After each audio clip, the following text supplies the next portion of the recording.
Hello, welcome back to the channel. Today we're going to be talking about my tub pond.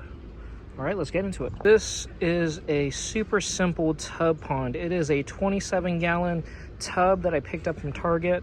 Super easy. You guys probably know about the black tub, yellow lid ones, super easy. This is a 27-gallon, so it's not super small, but it's a decent size. So pretty much what I did in the beginning was I filled this up with water, put the driftwood in, let it sit for about a week. I threw some, water dechlorinator in there, just to get out some of the heavy metals and just the toxic things for fish. So after about a week, I tested it. I put some crawdads in there and they haven't passed or anything. And then I threw some plants in there. So I went to the pond and I got some pond frans, or whatever these are called, some reeds, and I put them along. Some extra plants that are dipped in the water. I have no idea what these plants are called, but I had some extra cuttings and decided to throw them in. And also I have this plant. It was in the water, so hopefully this thing grows a lot. And the final touching is a floating plant. And what I did was put all this duckweed in there. So duckweed isn't really the best, but if you're doing something super cheap, and you gotta use what you gotta use. So this was over at the pond. They had tons and tons of duckweed. I'll roll the clip.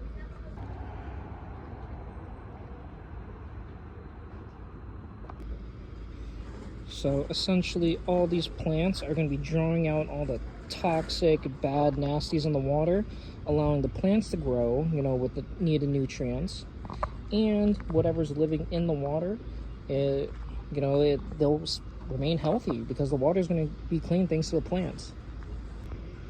So there is one thing. So we are going to be using a no power, no electricity setup. I might be getting a solar fountain, something powered by the sun to help, but that's pretty much the only electricity I'm going to be using in this setup. And essentially my only concern is with this many plants and no water aeration, the oxygen levels may dip a little bit.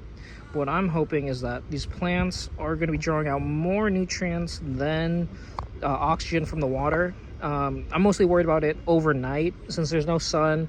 The plants are going to be using whatever more is in the water in the tub versus the sunlight to grow. So I'm kind of worried about that, but with the amount of stuff in there isn't a lot. There's just about like 5 crawdads, in there just to make sure the water's all good. But other than that, there shouldn't be a problem with this pond. So hi, this is Editor Me. I explained it kind of bad. Plants are using photosynthesis during the day, which requires the sun, but at night they switch because there's no sun to breathing mode, trying to survive. So they're going to be drawing oxygen from the water, which is going to decrease the oxygen level in the pond.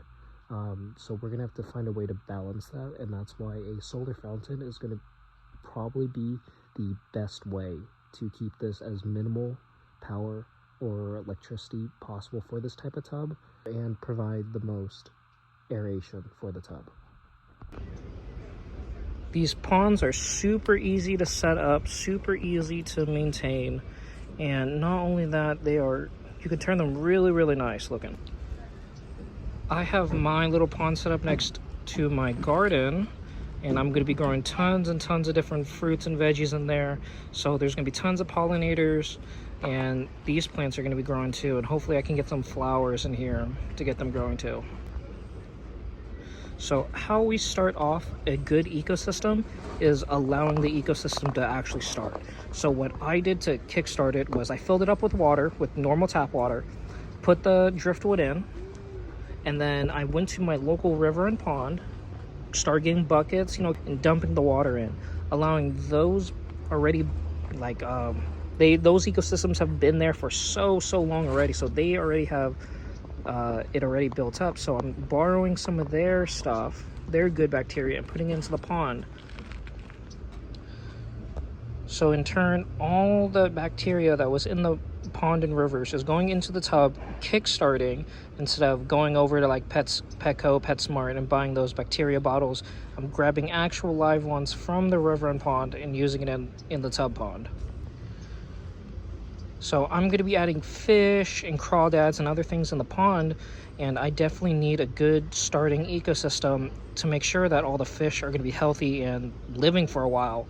So I'm definitely taking my time with this, making sure the water is nice. It has been going on for maybe 2.5 weeks. I've just been letting it sit, and it's going pretty good. So the reason why I got crawdads in the beginning is because they're an invasive species over in California. And not only that, they practically eat everything.